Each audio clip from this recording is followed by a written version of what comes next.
Pemirsa, jangan lupa subscribe channel official UTV, like dan nyalakan tombol notifikasi.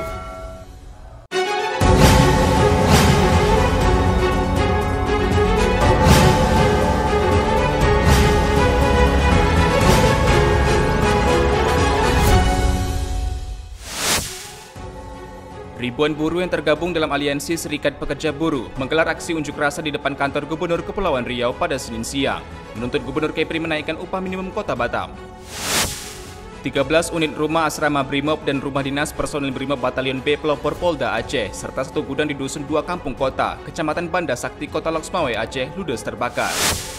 Pemerintah Indonesia menetapkan kebijakan larangan masuk bagi warga negara asing yang melakukan riwayat perjalanan 14 hari terakhir ke sejumlah negara, menyusul ditemukannya varian B11529 Omikron di 13 negara.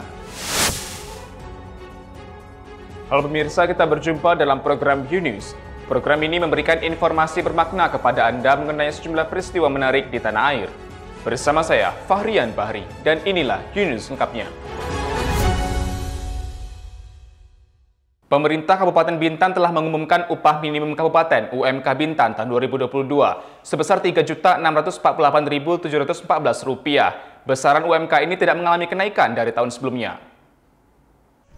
Pemerintah Kabupaten Bintan telah mengumumkan upah minimum kabupaten UMK Bintan tahun 2022 sebesar Rp3.648.714. Kepala Dinas Tenaga Kerja Kabupaten Bintan, Indra Hidayat, mengatakan, secara nasional perhitungan UMK mengalami perubahan berdasarkan Undang-Undang Nomor 11 Tahun 2020 tentang Cipta Kerja. Penetapan UMK tersebut juga mengacu pada Peraturan Pemerintah Nomor 36 Tahun 2021 tentang pengupahan. UMK Kabupaten Bintan sesuai dengan aturan tidak ada kenaikan dan berlaku upah minimum atau UMK tahun berjalan. Maka UMK Kabupaten Bintan tahun 2022 itu sama nilainya dengan UMK Bintan tahun 2021 sebesar Rp3.648.714. Nah, prosesnya saat ini sudah sampai di Dewan Pengupahan Provinsi dan kemarin sudah dibahas, kita tinggal menunggu SK penetapan dari Pak Gubernur. Indra mengatakan, UMK Bintan tidak mengalami kenaikan karena berada di atas median upah sebesar Rp3.100.000. Wali kota atau bupati yang memiliki upah minimum tahun berjalan lebih tinggi dari batas atas, maka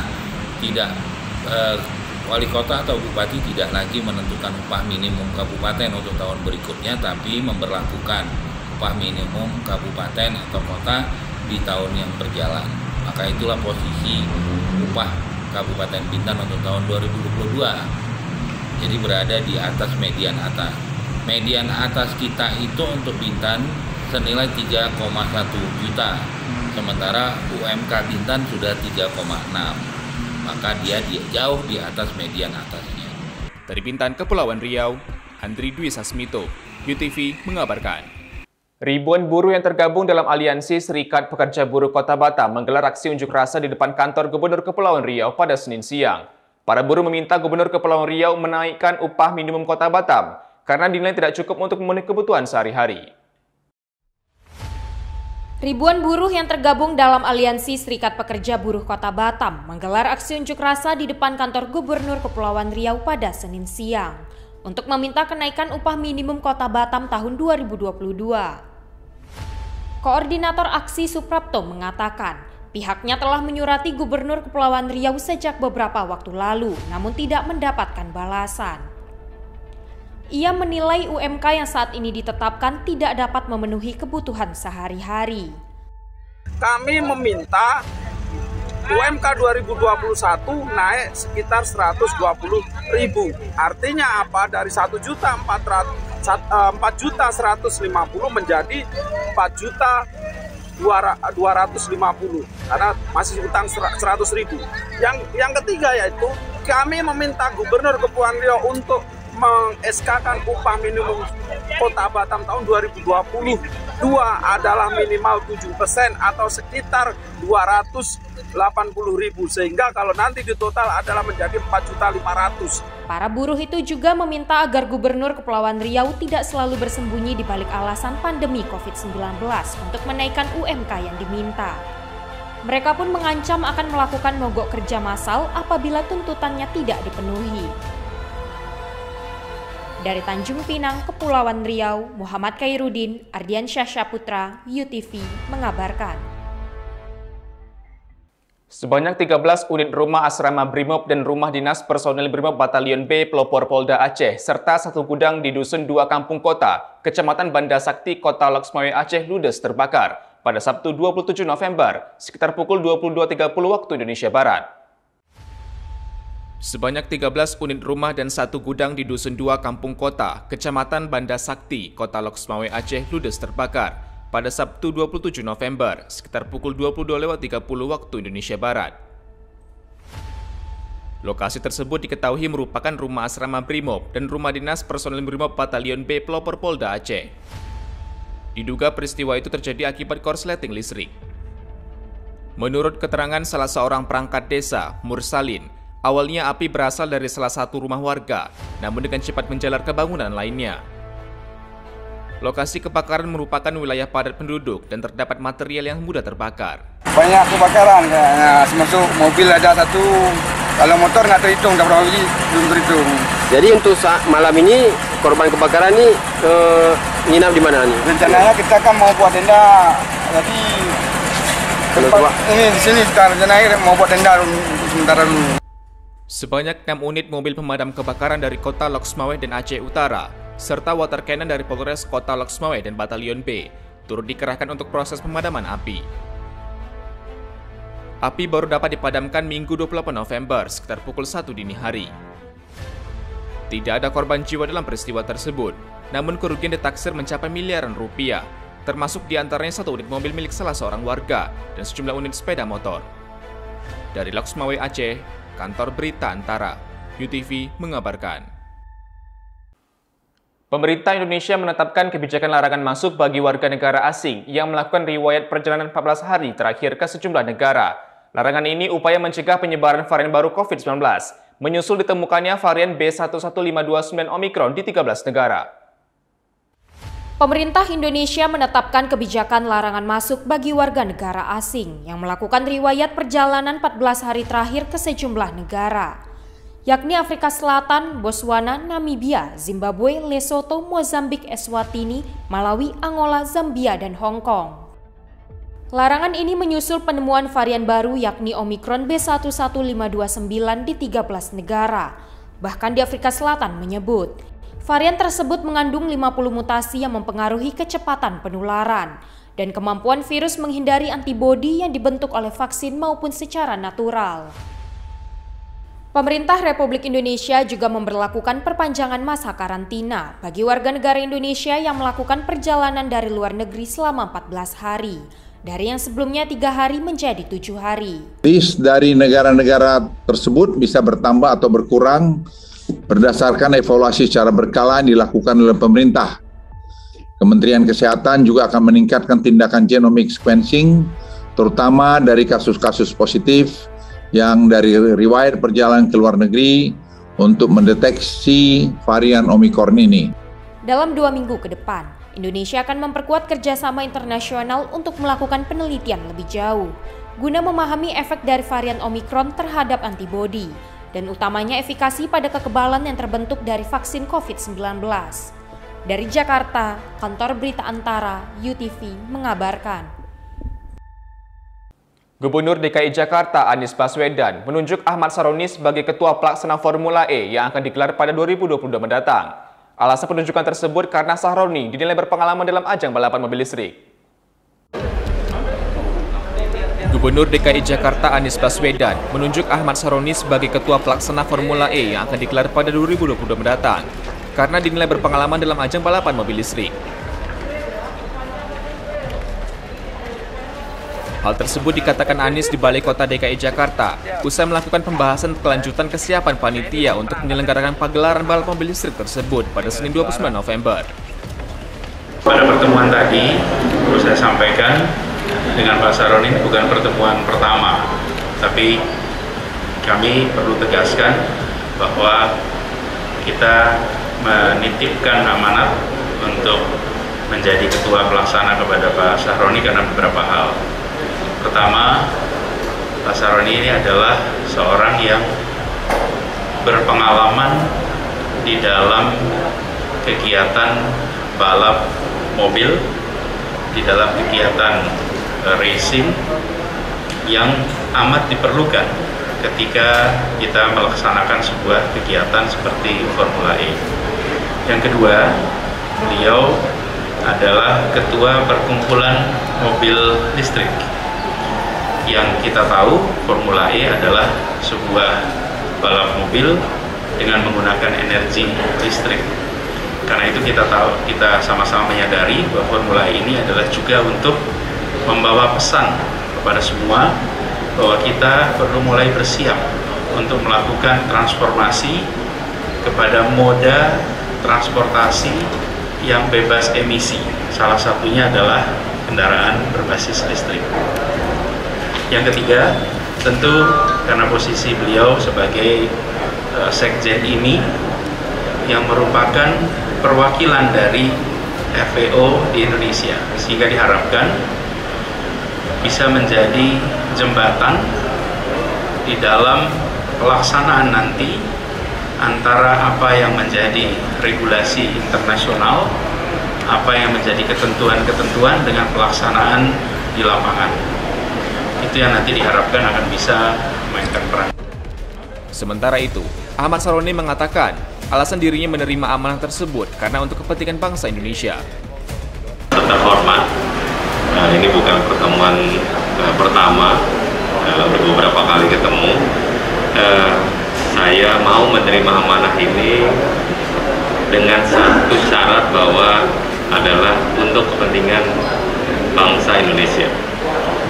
Kenapa? Karena ini adalah branding negara yang kita mesti sama-sama suksesi dalam kegiatan Formula E di Jakarta. Dari Jakarta, Denny Hardimansyah, UTV mengabarkan. Tim Pidana Khusus dan Intel Kejaksaan Negeri Sorong bersama tim tangkap buron Kejaksaan Agung berhasil menangkap terdakwa Direktur PT Forking Mandiri bernama Besari Cahyono Jumat malam 26 November. Tim Pidana Khusus dan Intel Kejaksaan Negeri Sorong bersama tim tangkap buron Kejaksaan Agung menangkap terdakwa Direktur PT Forking Mandiri bernama Besari Cahyono berumur 54 tahun di sebuah rumah kos di Jakarta pada Jumat malam 26 November. Terdakwa ini diduga melakukan tindak pidana korupsi perluasan jaringan listrik tegangan rendah dan menengah pada Dinas Pertambangan dan Energi Kabupaten Raja Ampat tahun anggaran 2010 dengan kerugian negara mencapai 1,3 miliar rupiah. Usai ditangkap, terdakwa langsung dibawa dan ditahan di Lembaga Pemasyarakatan Lapas Sorong, Papua Barat.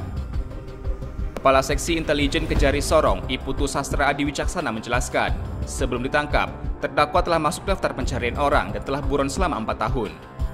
Dari Kejaksaan Agung, tim tabur dari Kejaksaan Agung, serta tim dari Kejari Sorong, saya langsung bersama Kasubitsus, kami berhasil menangkap terdakwa yang berada di daerah Kembangan, Jakarta Barat. Selanjutnya kami bawa ke Kejati, Papua Barat untuk dilaksanakan pemeriksaan di sana. Kemudian kami bawa ke Sorong untuk pemberkasan dan dengan segera mungkin dilimpahkan ke pengadilan. Sementara, Kepala Seksi Pidana Khusus Kejari Sorong, Kusnul Fuad menambahkan, saat ini terdakwa mendekam di Lapas Sorong guna menanti proses persidangan. Adapun yang bersangkutan menjadi DPO dalam dugaan tindak pidana korupsi pembangunan jaringan rendah menengah pada Kabupaten Raja Ampat, Dinas Pertambangan tahun anggaran 2010. Masalah kaitan mengenai yang bersangkutan menjabat selaku pelaksana, kontraktor pelaksana. Dari Sorong, Papua Barat, Kantor Berita Antara, UTV mengabarkan. Belasan warga penggemar mancing di Kabupaten Natuna mengikuti lomba mancing ikan air tawar di wisata mancing Shipstone. Selain menyalurkan kegemaran, perlombaan ini juga bertujuan untuk mempererat jalinan silaturahmi dan persaudaraan antar pemancing. Belasan warga penggemar mancing di Kabupaten Natuna mengikuti lomba mancing ikan air tawar di wisata mancing Shipstone. Walaupun cuaca sedang hujan saat perlombaan digelar, akan tetapi para penggemar mancing terlihat tetap bersemangat mengikuti lomba. Pengelola wisata mancing Shipstone Sirajudin mengatakan, perlombaan ini digelar para pehobi mancing di Kabupaten Natuna. Dirinya hanya memfasilitasi lokasi kolam untuk memancing saja. Berbagai jenis ikan air tawar berupa nila, patin, ikan mas yang akan dipancing terlebih dahulu dilepaskan di dalam kolam. Dengan hanya membayar Rp50.000, para penggemar mancing sudah bisa mengikuti lomba. Untuk penentuan juara ditentukan berdasarkan total berat ikan yang berhasil dipancing. Dan para peserta diperbolehkan membawa pulang hasil yang mereka dapatkan. Tujuannya itu ya salah satunya kita mengadakan agar terjalin silaturahmi antara para pecinta pancing gitu kan, yang hobi mancing, masyarakat yang hobi mancing itu yaitu menjadi satu hiburan juga di saat ini. Gitu. Ikan lele itu kan kita kan dari pendaftaran itu 50.000 30.000 yang disiram oleh pemancing. Jadi ikan lele itu bebas, boleh kita bawa balik. Nah, kecuali ikan bawal, ya, ikan besar itu kita harus kembali karena itu hanya ada beberapa aja. Peringkat pertama perlombaan ini disabet oleh Suyoko, juara 2 diraih Teguh dan juara 3 diraih oleh Anugrah. Menurut Suyoko, dibutuhkan ketenangan dan kesabaran serta umpan yang tepat untuk mendapatkan kepuasan dari hasil memancing ikan. Ya sangat senang pastinya kan. Bang, terkait hal ini ada nggak trik-trik khusus biar kita bisa dapat ikan yang banyak? Kalau trik khusus sebenarnya nggak ada sih Pak, ya paling cuma yakin aja sih, yakin aja. Untuk umpan yang digunakan umpan apa Pak? Pakai tempe goreng, iya pakai tempe goreng, tempe atau tahu lah bisa juga. Dari Natuna, Muhammad Nurman, UTV mengabarkan. Putra kedua mendiang Ustadz Muhammad Arifin Ilham Muhammad Amir Az-Zikra meninggal dunia pada Senin 29 November pukul 1.45 dini hari setelah dirawat di rumah sakit karena infeksi paru dan liver. Putra kedua mendiang Ustadz Muhammad Arifin Ilham Muhammad Amir Az-Zikra meninggal dunia pada Senin 29 November pukul 1:45 dini hari. Pria kelahiran 20 tahun silam ini sebelumnya dikabarkan sakit dan dirawat di Rumah Sakit EMC Sentul dikarenakan infeksi paru dan liver. Amir dirawat selama 4 hari dan keadaannya sempat membaik. Namun, pada 28 November, istri kedua Ustadz Arifin, Umi Rania Bawazir, di akun Instagram miliknya mengabarkan keadaan Amir yang kini koma dan masuk ruang ICU. Jenazah Amir disolatkan 2 kali yakni pukul 7 pagi di Masjid Az-Zikra dan pukul 8 di Masjid Gunung Sindur. Jenazah Amir dimakamkan di Pondok Pesantren Az-Zikra Gunung Sindur Bogor, tepat di sebelah makam ayahnya. Yoli Andini, UTV mengabarkan. Komandan Operasi Kelompok Kriminal Bersenjata KKB Yahukimo, Demius Magayang, ditangkap Satuan Tugas Operasi Namangkawi bersama Polres Yahukimo di Jalan Gunung Distrik Tentai, Kabupaten Yahukimo, Papua, Sabtu 27 November. Demius diduga merupakan pelaku penyerangan terhadap 2 personil TNI di ujung Bandara Nop Goliat Dekai dan staf KPUD Henry Jovinski tahun 2020 lalu, dan juga pembunuhan 1 warga sipil Muhammad Toib. Satuan Tugas Operasi Namangkawi bersama Polres Yahukimo berhasil menangkap Komandan Operasi Kelompok Kriminal Bersenjata KKB Yahukimo, Demius Magayang, di Jalan Gunung Distrik Tentai, Kabupaten Yahukimo, Papua. Demius terpaksa dilumpuhkan petugas dengan timah panas dikarenakan melakukan perlawanan saat diamankan petugas pada Sabtu 27 November. Saat ini pelaku telah dievakuasi ke Rumah Sakit Bayangkara Polda Papua guna menjalani perawatan intensif akibat luka tembak yang dialaminya.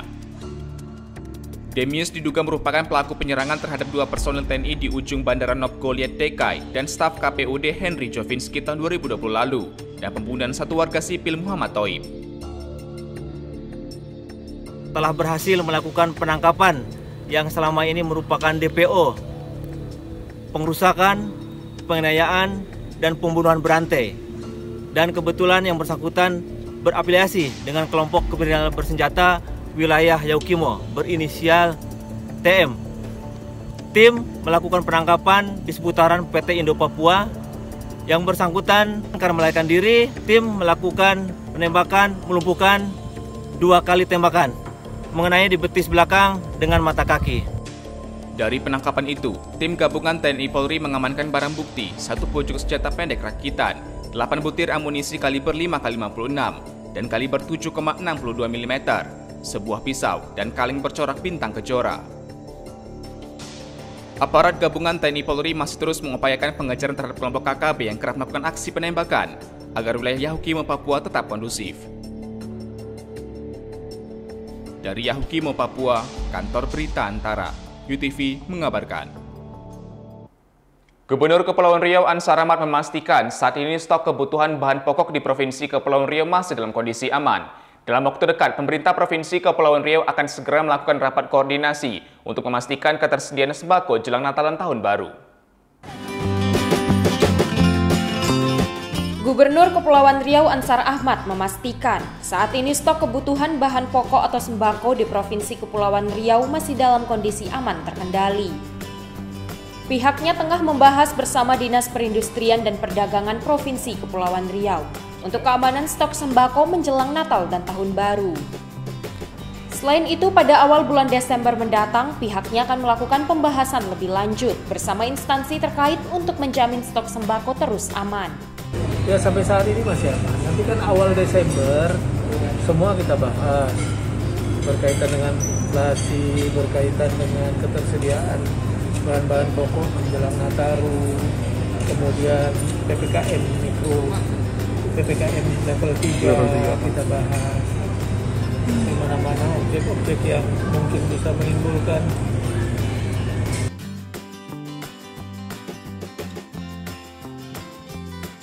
Selain membahas stok sembako, Ansar juga akan melakukan diskusi terkait penerapan PPKM level 3 di Kepri, serta membahas pengetatan pintu masuk pada momen libur Natal dan Tahun Baru 2022. Dari Batam, Kepulauan Riau, Alamuddin, UTV mengabarkan. Gubernur Kepulauan Riau Ansar Ahmad memastikan saat ini stok kebutuhan bahan pokok di Provinsi Kepulauan Riau masih dalam kondisi aman. Dalam waktu dekat, pemerintah Provinsi Kepulauan Riau akan segera melakukan rapat koordinasi untuk memastikan ketersediaan sembako jelang Natalan Tahun Baru. Gubernur Kepulauan Riau Ansar Ahmad memastikan saat ini stok kebutuhan bahan pokok atau sembako di Provinsi Kepulauan Riau masih dalam kondisi aman terkendali.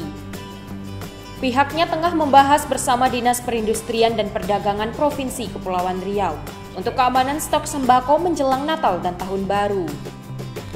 Selain itu, pada awal bulan Desember mendatang, pihaknya akan melakukan pembahasan lebih lanjut bersama instansi terkait untuk menjamin stok sembako terus aman.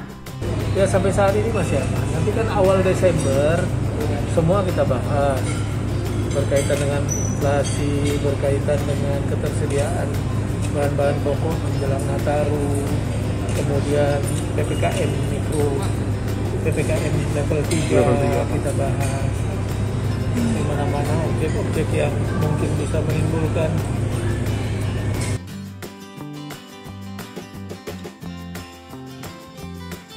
Selain membahas stok sembako, Ansar juga akan melakukan diskusi terkait penerapan PPKM level 3 di Kepri, serta membahas pengetatan pintu masuk pada momen libur Natal dan Tahun Baru 2022. Dari Batam, Kepulauan Riau, Alamuddin, UTV mengabarkan.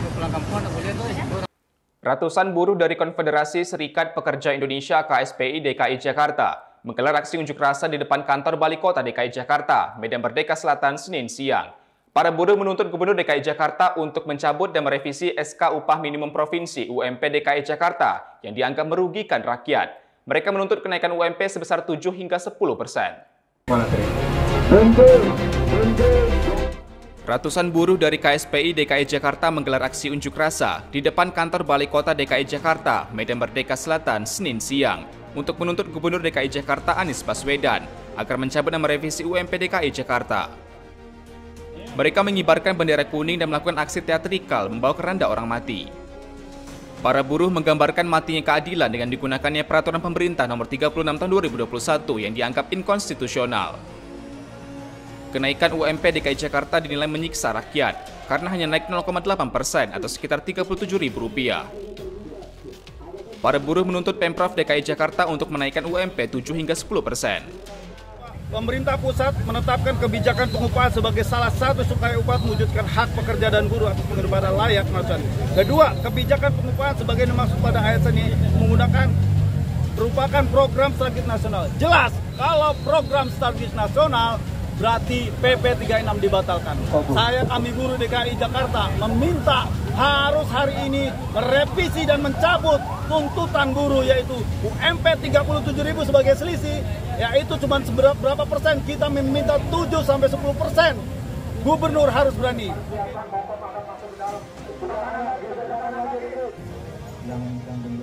Dari Jakarta, Denny Hardimansyah, UTV mengabarkan.